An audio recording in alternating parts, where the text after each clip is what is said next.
A supplemental suit filed by a major law school as they join in the fight against the border wall on a site of a historic church in Mission. Our Mike Jimenez reports. This afternoon, La Lomita Chapel was a scene of peace and tranquility, but outside the church, the battle over the border wall is heating up.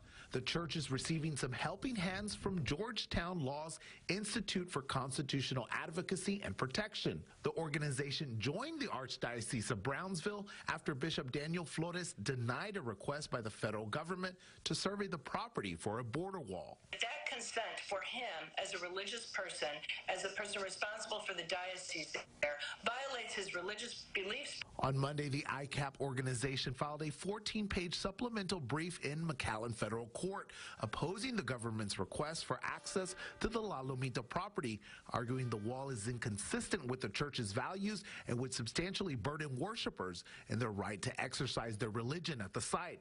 Bishop Flores issuing this statement: I also believe that if I were to consent to any actions that would culminate in the construction of the wall, I would be facilitating an activity that I view to be contrary to my religion and moral obligations as the head of the diocese. The unopposed motion must still be accepted by the court, and the federal government will have until January 10th to file a response. A hearing was scheduled on this issue for January 9th, but that will likely be delayed. The court can request additional testimony or can issue a ruling.